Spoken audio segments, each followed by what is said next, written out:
하나님 말씀 사도행전 5장 42절에서 6장 7절 말씀 제가 읽어드리도록 하겠습니다. 저희가 날마다 성전에 있든지 집에 있든지 예수는 그리스도라 가르치기와 전도하기를 쉬지 아니하니라. 그때의 제자가 더 많아졌는데 헬라파 유대인들이 자기의 과부들이 그 매일 구제에 빠짐으로 히브리파 사람을 원망한대 12 사도가 모든 제자를 불러 이르되 우리가 하나님의 말씀을 제쳐놓고 공계를 일삼는 것이 마땅치 아니하니 형제들아 너희 가운데서 성령과 지혜가 충만하여 칭찬 듣는 사람 7을 택하라. 우리가 이 일을 저희에게 맡기고 우리는 기도하는 것과 말씀 전하는 것을 전무하리라 하니 온 무리가 이 말을 기뻐하여 믿음과 성령이 충만한 사람 스데반과 또 빌립과 브로고로와 니가노르와 디몬과 바메나와 유대교에 입교한 안디옥 사람 니골라를 택하여 사도들 앞에 세우니 사도들이 기도하고 그들에게 안수하니라. 하나님의 말씀이 점점 왕성하여 예루살렘에 있는 제자의 수가 더 심히 많아지고 허다한 제사장의 무리도 이 도에 복종하니라. 아멘.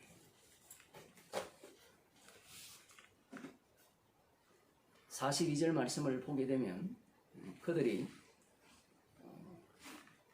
제사장들과 사두개인들로부터 핍박을 받음에도 불구하고 그 능욕받는 것을 기쁘게 여기면서 돌아간 이후에 날마다 성전에서 그리고 날마다 집에서 예수가 그리스도, 여기 보면 예수는 그리스도, 헬라 성경으로 보면 그 그리스도가 예수다. 그것을 가르치기와 전도하기를 쉬지 않았다라고 말씀하고 있습니다. 여기에 보면 집에 있든지라고 하니까 갑자기 우리는 나의 집에 있든지 그 얘기를 하는 것 같은데 그 얘기가 아니고 지금 사도들이잖아요. 사도들이 성전에서 복음 전하는 그러한 일을 했고 거기에서 뭐 가르쳤다라는 것도 마찬가지입니다. 집에서 가르치고 전도하기를 쉬지 않았다는 말은 그 당시에는 가정집에서 모였기 때문에 우리들처럼 가정집에서 모였기 때문에 그 집에서 가르치기와 전도하기를 쉬지 않았다. 이렇게 지금 말씀하고 있습니다. 여기에서 참으로 우리가 좀 이런 생각이 들죠. 매일 여기 보면 저희가 날마다 이렇게 표현하죠. 날마다 성전에 있든지 집에 있든지 가르치기를 그리고 복음 전하는 것을 쉬지 않았다. 이렇게 말씀하고 있잖아요.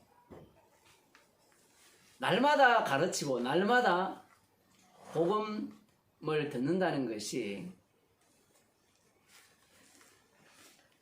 쉬울까요? 요즘같이 살기 바쁘죠.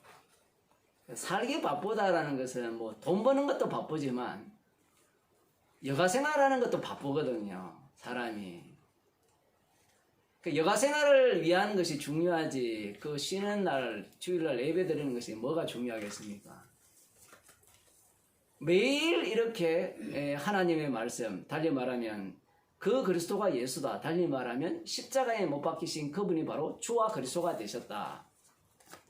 이것을 매일 가르쳤다. 생각해 보세요. 지금 내용이 바뀐 게 없어요. 똑같은 이야기를 하는 거예요.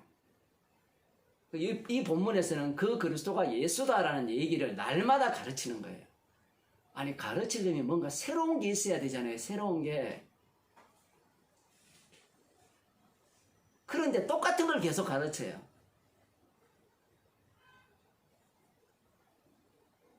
정말 신기한 일 아닙니까? 여러분 보기에는 안 신기하죠?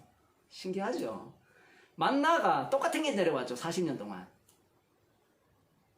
그 날마다 내리는 것을 하나님께서 어떻게 하셨습니까? 날마다 끊어버리죠. 오늘 먹을 양식만 주시죠. 만일에 오늘 먹을 양식을 내일까지 저축을 하면 다 썩어버립니다. 이것을 미리 그림자로 보여준 이유는 오늘 들을 말씀이 내일까지 유효하다는 얘기가 아니라는 얘기예요. 오늘날 우리에게. 주님께서 우리에게 가르친 기도가 날마다 일용할 양식을 주옵시고 뭐 밥 먹고 해결해 달라는 겁니다.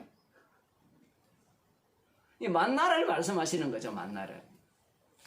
성도는 날마다 만나로 사는 겁니다. 그래서 날마다 가르치기를 쉬지 않았다라고 하는 겁니다. 그러니 어제 내가 말씀을 배웠고 들었고 오늘 내가 알았고 그러니까 내일이 보장될 거라 그런 거 없습니다. 이스라엘 백성들을 보면 오늘 하나님의 기적을 표적을 눈으로 목격했지만 내일 어떻습니까? 아무것도 없어요. 새로운 사태가 발생하니까 뭐 믿음이고 자시고 경험이고 자시고 아무것도 없습니다. 그게 우리의 본 모습입니다. 그렇게 하시는 이유는 여호와의 이름 때문에 그래요. 여호와의 이름으로 오시는 분이 바로 예수님이잖아요. 그 예수님이 바로 이 그리스도라는 겁니다. 십자가에 못 박혀 죽으신 그분이 바로 주와 그리스도가 되게 하셨다는 거예요. 주가 되셨다는 말은 십자가에 달려 죽으시고 하늘로 올라가서 노시는 분이 아니라는 겁니다. 친히 홀로 모든 일을 하신다는 거예요. 어떻게?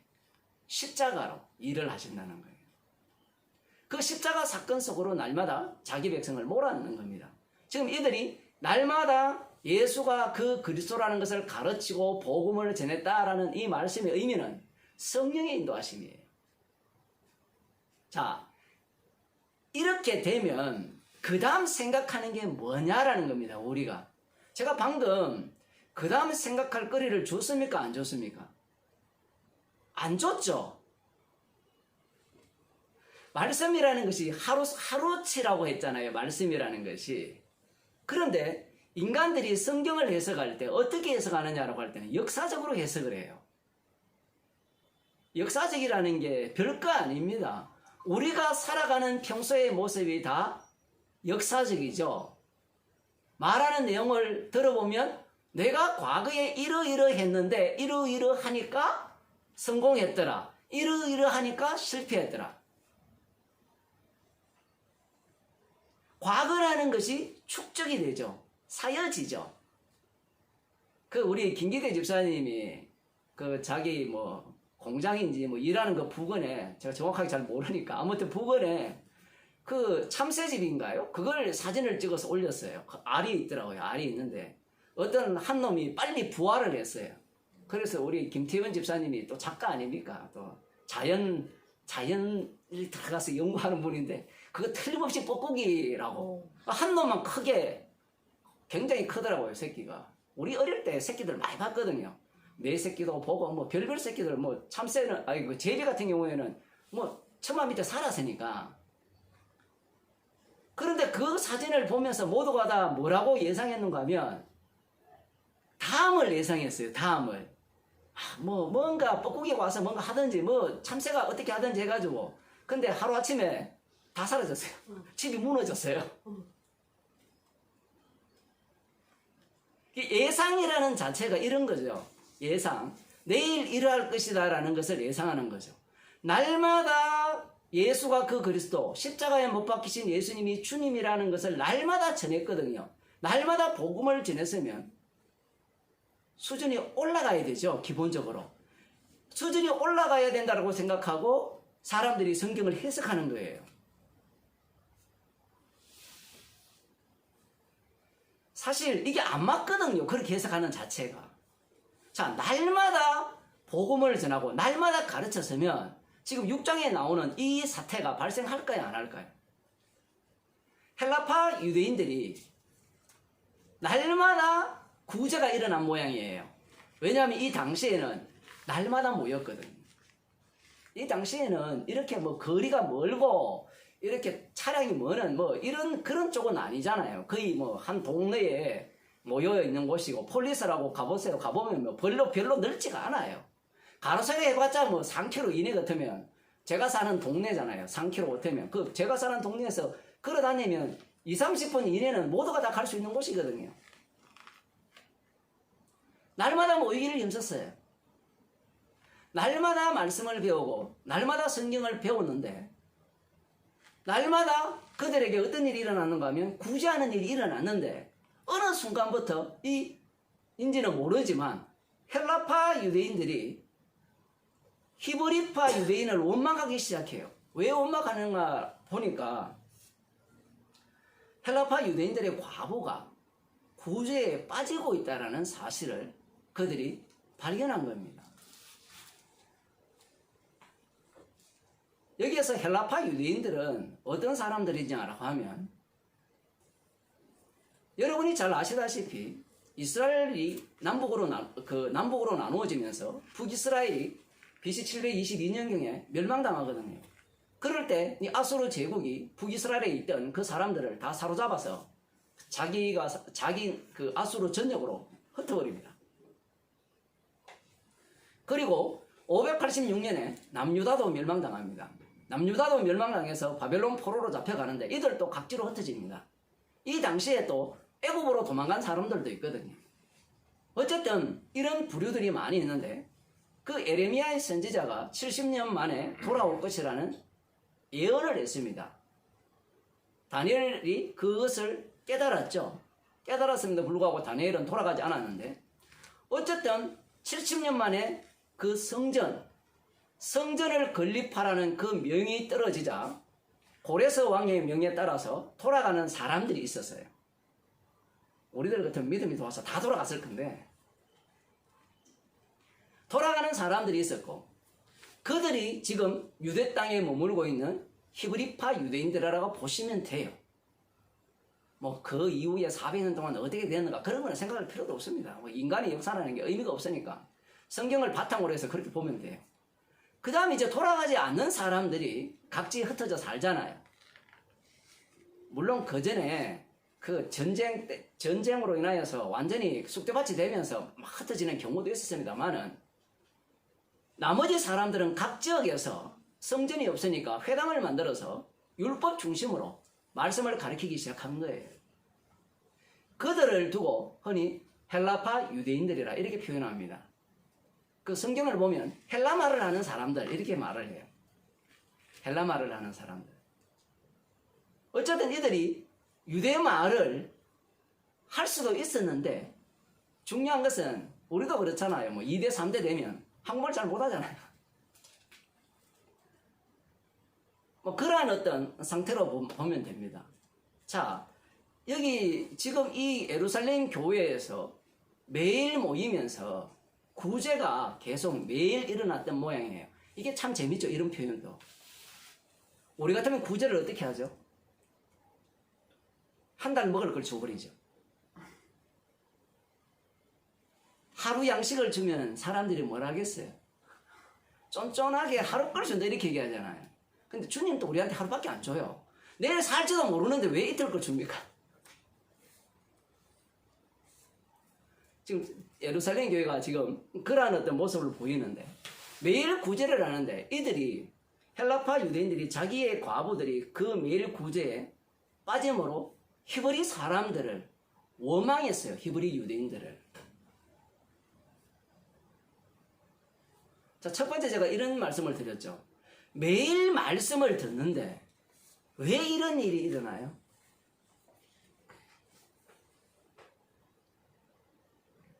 이 질문 자체가 잘못되었죠. 우리가 지금 평소에 살아가는 사고방식이 악마의 사고방식을 담고 있는 거예요. 신학교에 가면 가르치는 게 다 이런 방식이에요. 다 역사적 해석이에요. 장밋빛 설정을 미래를 만들어 놓고 그 길을 향해서 달려가거든요. 목회라는 것도 마찬가지거든요. 목사가 목회를 하면 내가 10년 후에는 뭐 1년 후에는 30명, 50명, 100명 이런 식으로 생각하고 교회 장로들도 마찬가지죠. 교인들 숫자를 생각하는 겁니다. 시간이 지나면 모이지 않을까? 시간이 지나면 없어져요. 여러분 그 요한계시록에 아시아 7교회 없어졌어요. 고린도 교회도 없고요. 지금 에베소 교회도 없어요.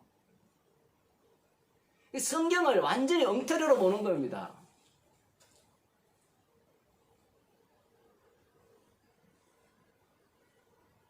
지금 이 헬라파 유대인들이 자기의 과부들이 매일 구제에 빠지는 것을 원망했어요. 그러면 우리는 어떤 생각을 갖고 있는가 하면 누가 잘못했어요? 헬라파 유대인들이 잘못했어요? 히브리파 유대인들이 잘못했어요?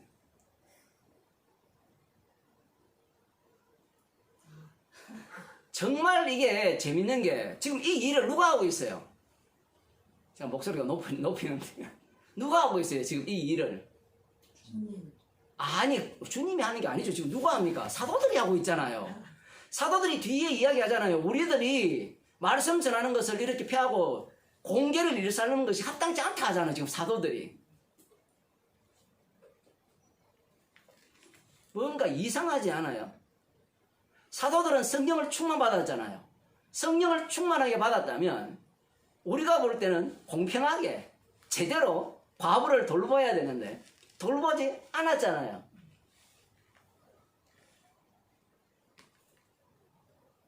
우리는 항상 생각하는 게 당연하다라는 생각을 먼저 하잖아요. 사도들이니까 문제가 없을 것이라는 생각을 먼저 하잖아요. 그런데 문제를 누가 만드십니까?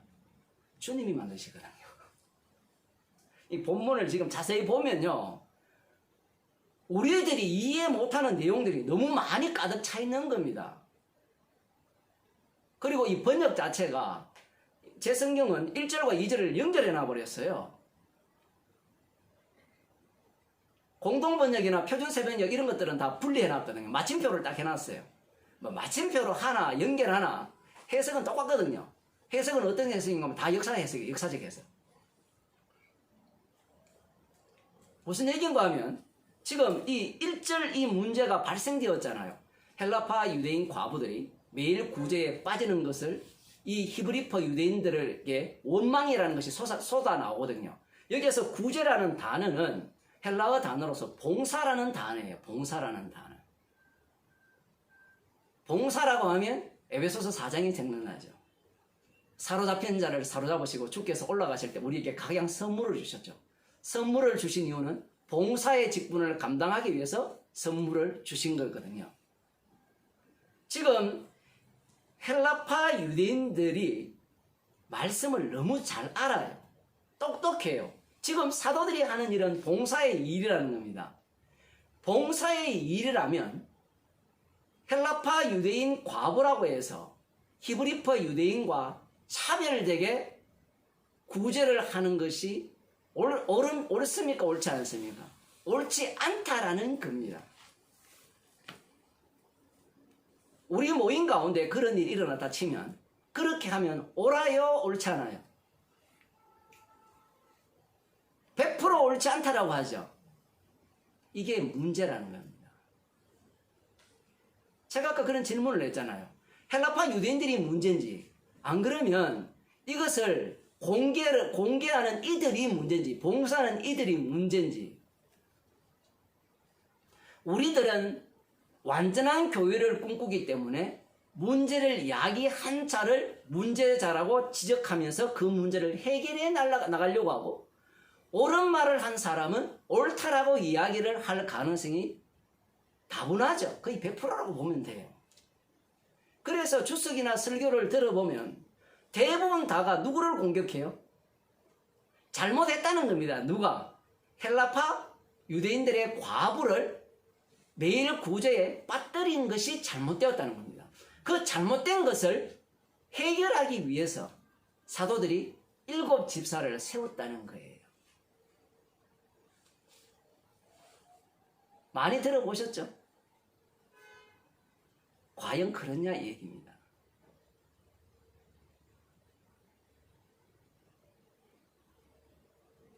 그러면 이 헬라파 유대인들이 왜 자기들의 과부가 매일 구제에 빠지는 것을 원망했느냐?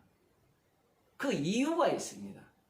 그 이유가 구약부터 한번 봅시다. 출애굽기 22장 21절입니다.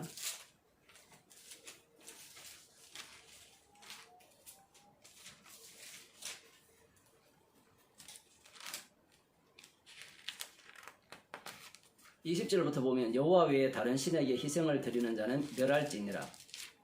제가 이 말씀을 드리는 이유는 여호와 외에 다른 신에게 희생을 드리는 것과 그 뒤에 나오는 행위와 같은 무게의 죄라는 얘기를 지금 말씀드리기 위해서 같이 읽는 거예요.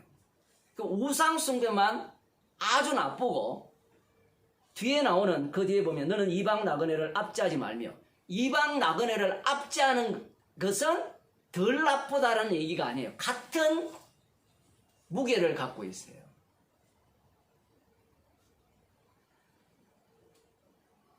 그들을 학대하지 말라. 너희도 애굽 땅에서 나그네였음이니라. 왜 압제하지 말라는 거 하면 이스라엘 백성들이 애굽 땅에서 나그네였다는 겁니다. 나그네였다는 말은 그들이 어떻게 구원받았느냐, 유월절 어린 양의 피로 구원받았다는 그 내막을 그들은 생활 속에서 담고 사는 자들이라는 거예요. 그 다음 나오는 말씀이 그거죠. 너는 과부나 고아를 해롭게 하지 말라. 여기에 과부나 고아를 해롭게 하지 말라는 거죠. 왜 그렇습니까? 네가 만일 그들을 해롭게 함으로 그들이 내게 부르짖음으로 내가 반드시 그 부르짖음을 들을지라. 왜 과부나 고아를 해롭게 하지 말라는 것은 앞부분과 같은 얘기예요. 그래서 구약에 보면 뭐 여기 출애굽기도 마찬가지고 신명기도 마찬가지고요. 나그네, 객, 고와 과부를 다 한 세트로 봅니다. 이것은 모두가 다 뭐예요? 이스라엘 자손들이 애굽 땅에서 종되었던 것들을 늘 기억하게 하는 인물들입니다. 하나님께서, 여호와 하나님께서 약속의 땅에 이 이방 나그네라든가, 안 그러면 사사기에 보면 나그네가 있잖아요. 나그네를 대접 안 하잖아요. 그래서 완전히 이스라엘 자체가 멸망당하는 그런 꼴이 일어나는데요. 그 나그네라든가 고아라든가 과부를 하나님께서 이스라엘 백성 가운데 속속 만들어냅니다. 이 이야기를 하면 또 이런 거죠. 고아와 과부가 왜 만들어지는가? 그 뒤에 보면 그들이 부르짖잖아요. 그들이 부르짖으니까 그 부르짖음을 응답한다는 겁니다. 누가? 여호와 하나님께서. 응답해서 24절을 보면 나의 노가 맹렬함으로 내가 칼로 너희를 죽이리니 너희 아내는 과부가 되고 너희 자녀는 고아가 되리라. 자연적으로 죽은 사람들도 있을 거 아니에요. 그런데 그렇게 주께서 예를 들어 남편을 빨리 죽게 해서 과부를 만들었을 때 그들을 어떻게 대하느냐에 따라서 그들을 제대로 대하면 그 대하는 방식이 나옵니다. 어떤 방식이 있는가 하면 첫 번째는 추수를 할 때 깔끔하게 거두지 말라는 거예요. 우리 어릴 때 사과밭이 되게 많았거든요. 우리 동네에. 지금은 뭐 계절이 바뀌어가지고 온도가 바뀌어가지고 사과나무가 거의 없는데 까치밥이라는 게 있었어요. 까치밥. 다 안 땄어요. 주인들이. 그러면 우리 어릴 때 그 겨울철에 남아있는 그런 걸 따먹고 그랬는데 그러한 것들을 다 따지 말라는 거예요. 열매 같은 경우도. 그리고 추수를 할 때도 모두 다 거두지 말라는 겁니다. 제가 어릴 때만 해도 다 안 거뒀거든요. 촌의 민심이. 요즘은 기계로 하니까 깨끗하죠. 그 기계로 하니까 남는 게 없습니다. 부스러기 떨어지는 게 하나가 없어요. 어릴 때만 해도 다 낫으로 베잖아요. 낫으로 이렇게 하면 막 떨어지는 거 있고 그걸 주워가지고 이렇게 해가지고 먹는 그런 기억도 있는데 그러한 것들을 통해서 과부를 주께서 돌아보게 하신 거예요. 이것만 있는 것이 아니라 또 하나가 뭔가 하면 3년마다 그해 소산의 11조를 들여서 창고에 쌓아놓습니다. 창고에 쌓아놓으면 그 11조를 누가 먹는가 하면 레위 사람들이라든가 과와 과부가 먹도록 되어 있어요. 그런 식으로 과와 과부를 하나님께서 돌보라고 명하셨어요. 자, 그러면 그들이 과와 과부를 돌봤을까요?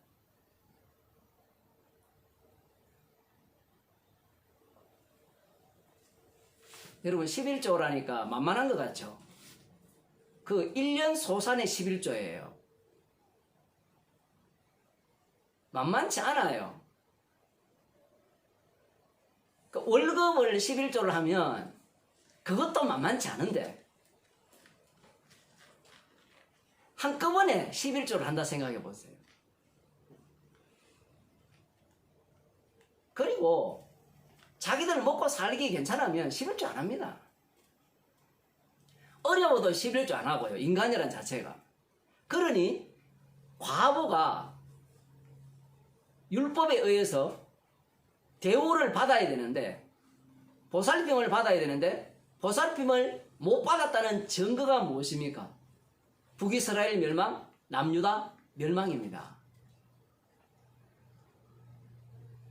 그러한 이 말씀을 이들이 알고 있는 거예요.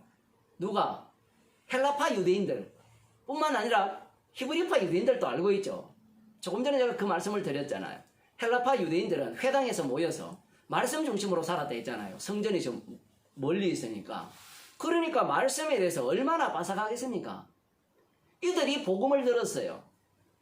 복음을 들었으니까 당연히 과부를 돌아보는 것은 마땅하다고 생각하는 겁니다. 뿐만 아니라 누가복음 12장 33절을 보면 한번 봅시다.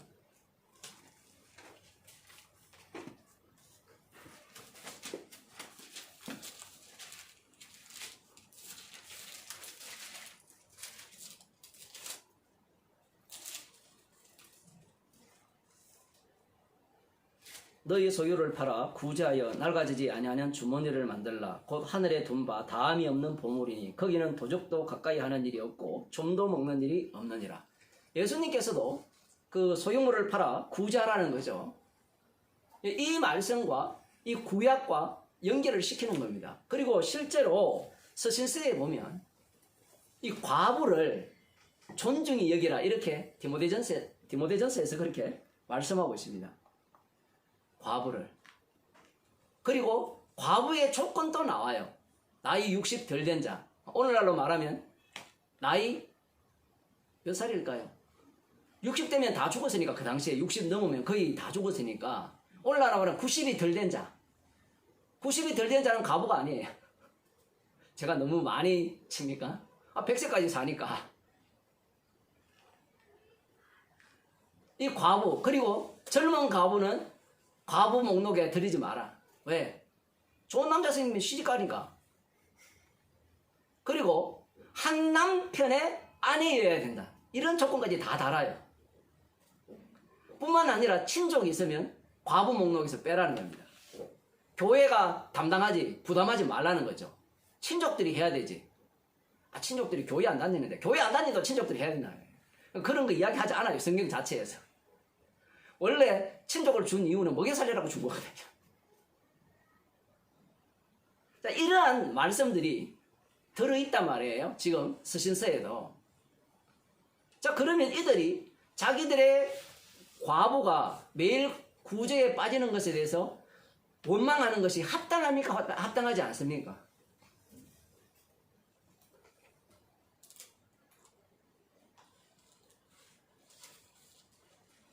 합당할까요? 합당하지 않을까요?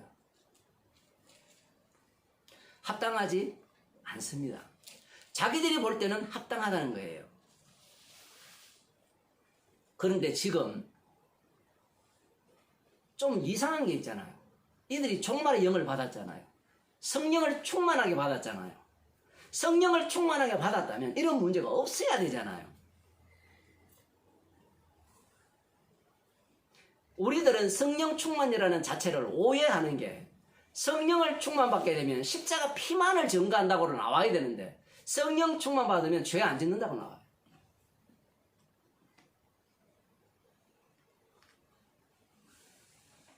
여기부터 오해죠.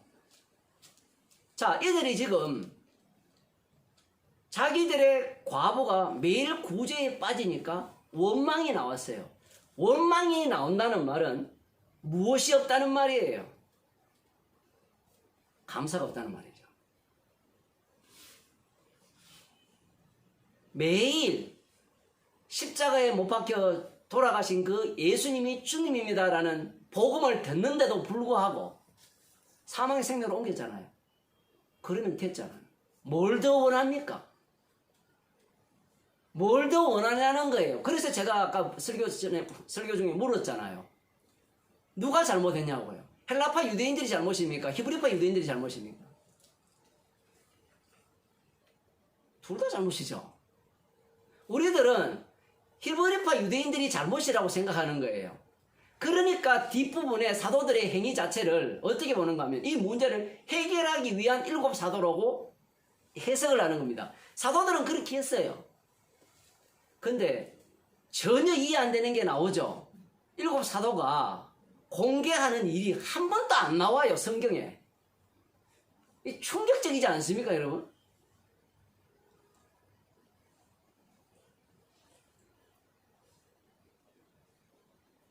만일에 이들이 이 공개하는, 봉사하는 일, 이 공개라는 말은 헬라 단어로 보면 봉사라는 단어도 되고 재정출납도 돼요. 음식을 나눠주는 것도 마찬가지고 다 그런 일인데, 그런 일을 하는 게 나오는 게 아니라 지금 6장 후반부부터 뒤에 나오는 내용이 복음을 전하는 이야기래요. 복음을 전하는 이야기. 이렇게 되면 뭔가 잘못됐다라고 빨리 생각을 해야 되는데, 인간들은요, 아까 제가 그런 말씀 드렸죠. 역사적 해석밖에 모른다고요. 앞으로 전진밖에 몰라요. 주님은 날마다 새로운 만나를 주시는데, 날마다 새롭게 살게 하시는데, 사도행전을 읽으면서 전진이에요. 전진. 앞으로 전진. 사도행전 28장 읽으면 제자리 걸음이잖아요. 복음을 전하니까 흩어지잖아요. 흩어지니까 듣기는 들어도 깨닫지 못하고 보기는 보고도 알지 못하다는 하는 말씀을 이루려 함이라. 끝. 이게 무슨 말입니까? 십자가 지신 분이 심판주가 되셔서 지옥 보낼 자는 지옥 보내고 천국 보낼 자는 천국 보낸다. 그 일만 나타나는 현장이 복음이 전파되는 현장이거든요. 지금 그 현장으로서의 교회입니다. 그런데 이 목사들이나 교인들은 이 본문을 보면서 그렇게 안 봐요. 뭐 어떻게 봅니까? 제대로 된 교회 만들어야 돼. 옳은 교회 만들어야 돼. 훌륭한 교회 만들어야 돼. 이렇게 말씀을 보는 거예요.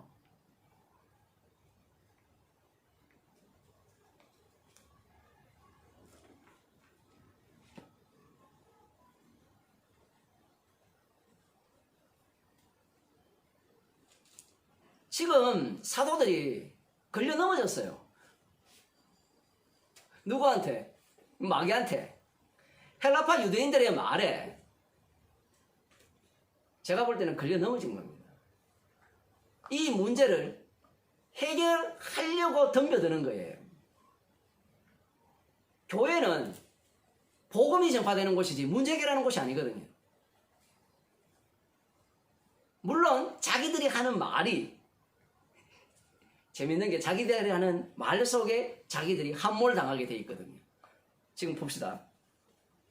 1절에 보면 다시 읽을게요. 그때 제자가 더 많아졌는데 헬라파 유대인들이 자기들의 과부들이 그 매일 구제에 빠짐으로 히브리파 사람을 원망한데, 원망했다예요. 원망했는데 원망을 하니까 사도들이 대책을 세운 겁니다. 대책을 세운 게 뭔가 하면 12사도가 모든 제자를 불러 이르되 우리가 하나님의 말씀을 제쳐놓고 공개를 일삼는 것이 마땅치 아니하니, 이렇게 나오거든요.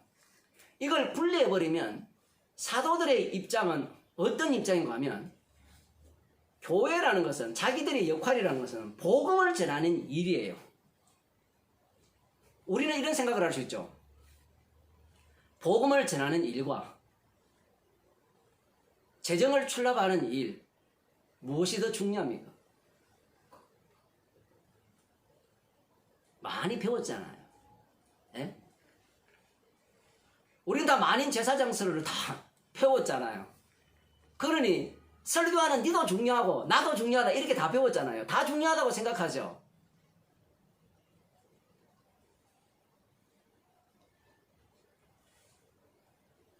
재정 출납을 아무리 잘해도요, 목사가 복음이 전파 안 되면 교회 자체는 뭐예요? 마귀 집단이 돼요.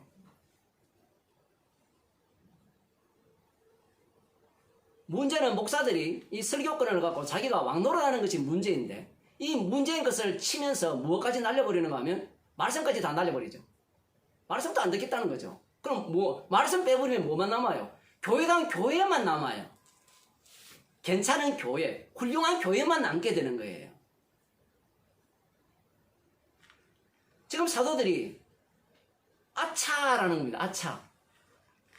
이 원망이 발생하니까 자기들이, 우리가 지금 하나님의 말씀을 제쳐놓고 있다는 거예요. 날마다 가르쳤는데 어느 순간 사람이 많아지니까 말씀은 온데간데 없고, 무슨 일만, 사람이 워낙 많으니까 매일 구제하는 감 생각해 보세요. 가부들이 한둘이 모입니까? 한 100명, 200명 모인다 생각해 보세요. 그것도 일이잖아요. 그것만 있겠어요? 다른 일도 얼마나 많겠습니까? 봉사하는 일들이. 그러한 일들이 있으니까 말씀은 제쳐놓고 지금 사도들이 무슨 일을 하는가 하면 재정 출납하고 있고 음식 나눠주고 있는 거예요. 또 이렇게 이야기하니까 목사들은 재정 출납하면 안 된다. 이 분업을 잘해야 된다 이야기하는데 그 얘기를 하는 게 아니에요. 지금 성경 자체가. 분업을 잘하는 데는 회사죠. 오늘날 교회가 회사잖아요. 마땅치 아니하다. 맞죠? 말씀을 제쳐놓고 이 재정 출납, 이 봉사하는데 완전히 이들은 지금 전무하고 있어요. 거기에 올인하고 있단 말이에요. 그러니 교회가 어떤 꼴이 납니까? 감사가 안 나오고 원망이 나오죠. 감사가 나오려면 말씀이 전파돼야 되거든요. 복음이. 십자가 복음이 전파되면 감사가 나오는데 복음이 날아가고 우리 교인들은 이 과부를 돌보아야 됩니다.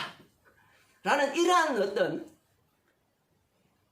관계에 있어서 섬기는 일들, 이 일들만 남아있으니까 그거 백날해 보세요. 무조건 원망이 나와요. 나중에 헬라파 과부들에게 구제해도요. 나중에 저 사람한테는 왜 좋은 살을 주고 나한테는 저 사람은 살이 299개인데 나는 298개다. 이것 갖고 따져요.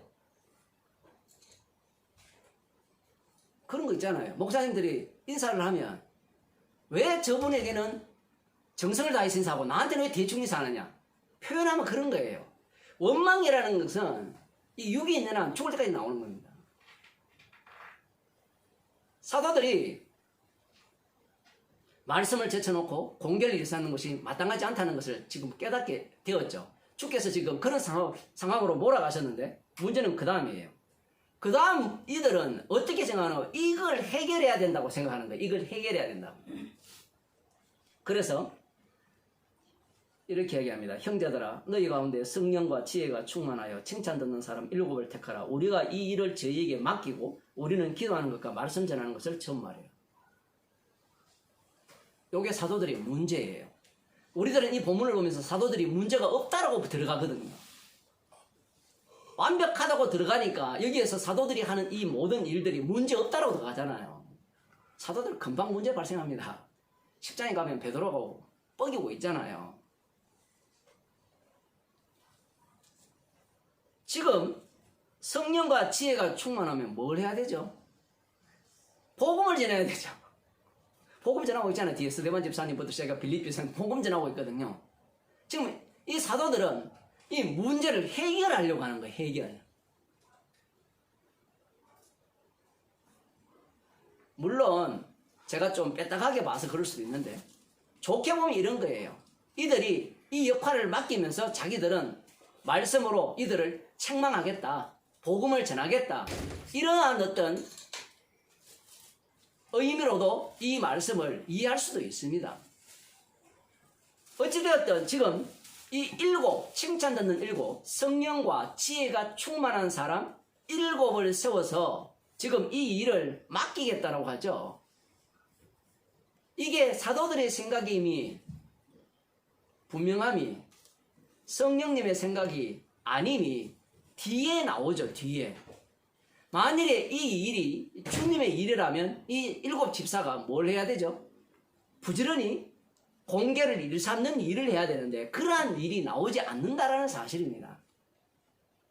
사도들이 이 부분에 대해서 지금 잘못하고 있는 거예요. 착각하고 있는 겁니다.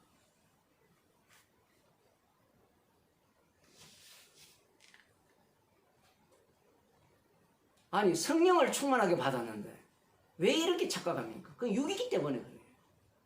우리에게도 똑같은 요소가 나오죠. 언제나 성경을 해석할 때 역사적으로 해석하려고 하는 그러한 것들이 끊임없이 쏟아져 나오는 겁니다. 그걸 지금 주님이 망치로 한 방 때리는 거예요. 때려가지고 박살을 내버리는 겁니다. 말씀 날마다 전한다고 괜찮다고? 원망이라는 걸 발생시키니까 원망이 나오면 그 다음 뭐가 발생하죠? 아까 출애굽기 22장에 볼 때 과부들이 원망하면 하나님이 뭘 합니까? 심판을 해버리거든요.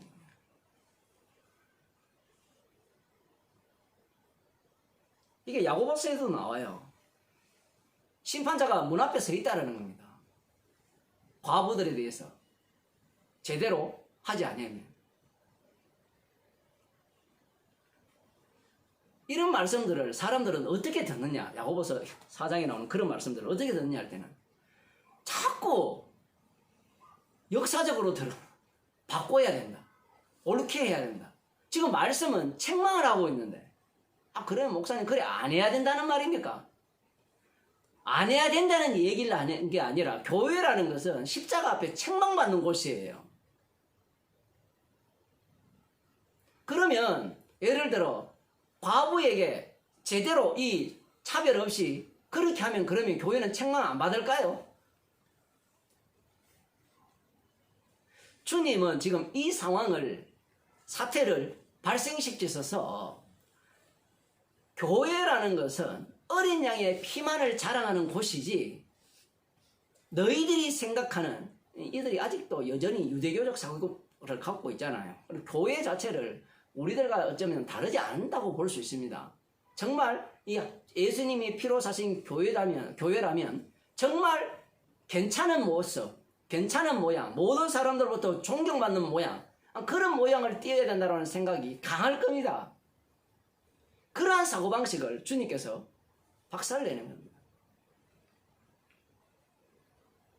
1절하고 2절을 띄워버리면 사도들의 이 조치는 적절한 조치인데, 그럼에도 불구하고 이들은 여전히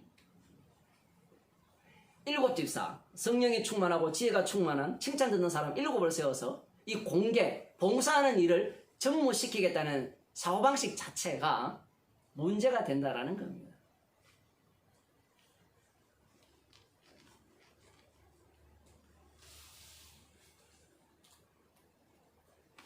이렇게 되면 이들은 무엇을 결국은 추구하느냐라고 할 때는 교회다운 교회를 추구할 뿐이에요.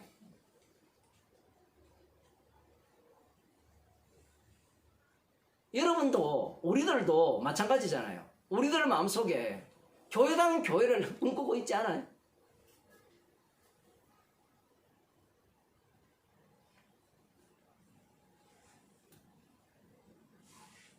괜찮은 교회를 꿈꾸고 있지 않냐는 거죠. 야, 복음 전하는 교회니까 야, 사람들은 다 괜찮을 거야, 뭐 훌륭할 거야, 뭔가 이해할 거야, 그런 거 없습니다. 오늘 하루살인데 뭘 어제 뭐 말씀 들었다고 뭐 별거 있겠습니까?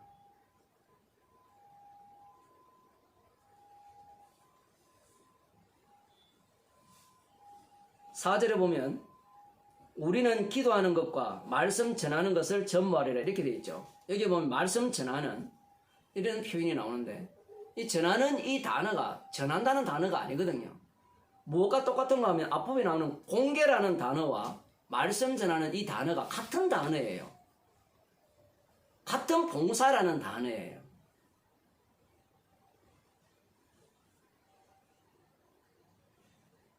그럼 같은 봉사인데 왜 이게 한쪽은 문제가 발생하고 한쪽은 문제가 발생하지 않느냐?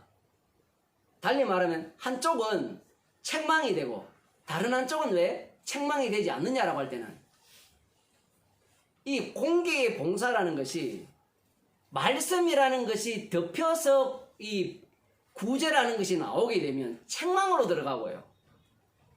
말씀은 빼버리고 구제 자체만 남게 되면 책망이 나오는 것이 아니라 원망이 나오고 공평하게 하자, 옳게 하자가 나오게 된다라는 이 말씀입니다. 지금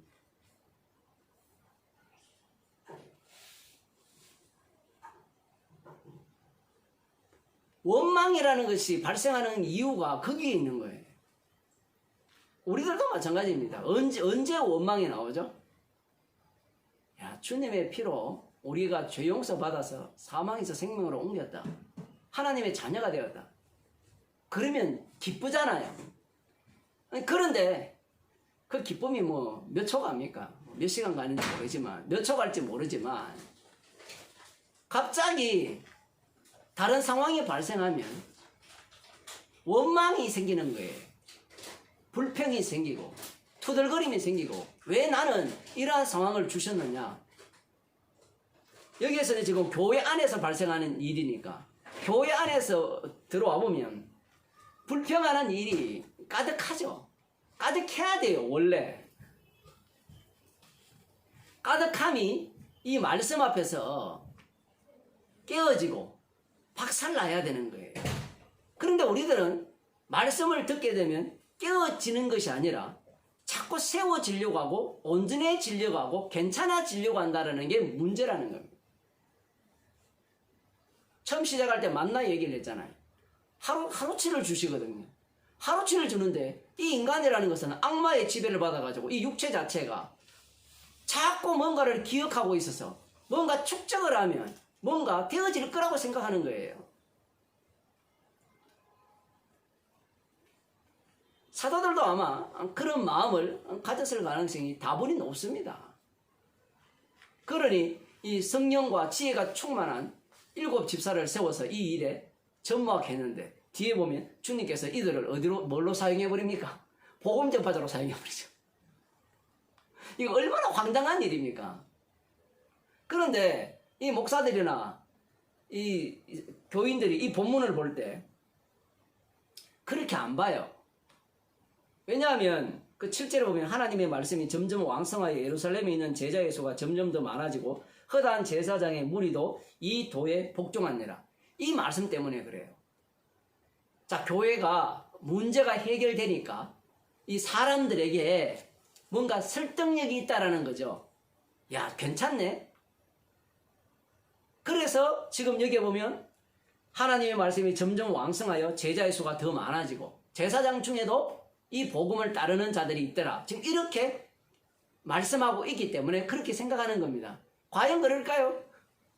만일에 그런 식이라면 예수님이 그러한 무리들을 만들었겠죠.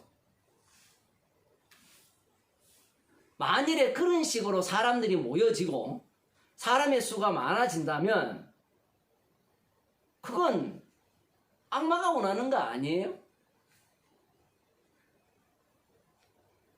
마귀가 예수님께 시험한 게 그런 거잖아요. 네가 하나님의 아들이면 이걸 그대로 바꿔서 네가 정말 주님의 피로 세우신 교회라면 교회다워라는 거예요. 교회다운 게 뭐냐? 자, 헬라파 유대인들의 이 원망 이런 것들이 없는 교회다워야 된다는 거죠. 마귀는 뭘 없애버리려고 합니까? 십자가의 피 공로를 싹 없애버리려고 하는 거예요. 지금 그 목사들이 이런 본문을 보면서 완전 악마적 사고를 하고 있어요. 교회가 교회다우니까 사람들이 많아졌다는 거예요. 뭘 멸시하는 거예요? 성령을 멸시하는 거예요. 요즘 제가 출애굽기 하잖아요. 여호와 하나님께서 바로의 마음을 강팍게 하셨죠. 이런 이야기를 성경에 백날 해도 그들은 안 들어요. 예수님께서 주가 되셨다는 것은 지옥 보낼 자는 지옥 보내고 천국 보낼 자는 천국 보내신다는 얘기인데 지금 이들의 수가 많아졌다는 것은 인간들의 눈에 보기에는 그들의 어떤 환경이나 여건 자체가 그들이 믿음 안에서 들어왔다라고 이렇게 보여질지 몰라요. 그러나 영에 속한 사람이라면 성령을 받은 사람이라면 주께서 십자가의 능력으로 지금 자기 백성을 이렇게 구원하시는구나 이렇게 봐야 되는데 그렇게 못 보죠. 꼭 어떤 식으로 봅니까? 예수님께서 병자를 고치니까 야 진짜 창조의 능력으로 병자를 고쳤구나. 저분 따르면 정말 내 인생이 뭔가 횡재를 하겠구나. 로또 맞는 인생이 되겠구나. 그런 생각밖에 못하는 겁니다. 그러한 사고방식이 다 역사적 해석이에요. 악마적 성경 해석법이에요. 머릿속에 뭐밖에 없는 거예요. 괜찮은 교회, 아름다운 교회, 완전한 교회, 훌륭한 교회. 달리 말하면 그런 교회에 내가 다니면 얼마나 좋아요. 기분 좋잖아요. 내가 돈 없으면 알아서 돈 이렇게 도와주고 내 어려움이 있으면 알아서 어려움 해결해주고 다 그런 교회 꿈꾸는 거 아니에요? 그런데 제가 이 본문에서는 누구를 공격해야 되는가 하면 헬라파 유대인들을 공격해야 돼요. 왜 헬라파 유대인들이 공격당해야 되는가 하면 지적당해야 되는 거 하면 이들이 원망을 했잖아요. 원망이 나왔다는 것은 감사가 없다는 거거든요. 감사가 없다는 것은 피공로가 사라졌다는 거예요. 사도들 7지사를 세워서 이것을 처리하겠다는 것은 피공로를 제거하겠다는 거예요. 제가 진짜 이게 완전히 어떤 사람이 볼 때는 엉터리 해석같이 보일지 모르지만 한번 생각해 보세요. 지금 모든 인간들이 그런 식으로 성경을 해석하잖아요. 그래서 교회다운 교회를 하기 위해서는 조직을 잘 갖춰야 된다는 거예요. 조직을 잘 갖춘 교회가 있죠. 삼성교회, 그죠? 현대교회, 이런 교회. 혹시 알아요? 기업을 교회잖아요. 기업 교회. 얼마나 조직 잘 갖춰 있습니까? 노조 못 만들게 하고 완벽하게 만들어도 잘 해결해주고. 그래서 날마다 어떻게 되죠? 왕성한 교회. 그래서 왕성교회 크잖아요, 한국에. 그 왕성교회라고 이름 지었다는 자체가 악마적이죠. 성경 보고 흉내내고 앉았는데 그런 어떤 사고방식을 담고 있는 겁니다.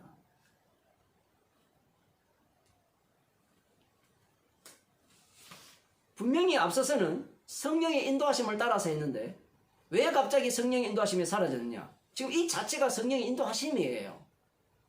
주님이 세우신 교회는 피만 남아야 돼요. 피만 남게 하기 위해서 주님이 어떤 사태를 발생시킨 거예요? 원망이라는 사태를 발생시킨 거예요. 그러니 우리 가운데 원망이 있다든가 불평이 나온다는 것은 벌써 무엇이 들리지 않는다는 거예요. 날마다 가르치는 복음이 안 들린다는 겁니다. 날마다 가르치는 복음이 안 들리기 시작하면 그때부터 나오는 게 원망과 불평이에요. 감사가 나오는 것이 아니라. 하루치 내려주는 만나로 감사해야 되는데 이거 먹고 죽으란 말이냐? 그 죽으라고 주신 거거든요. 죽었잖아요. 만나 먹고 다 죽었어요.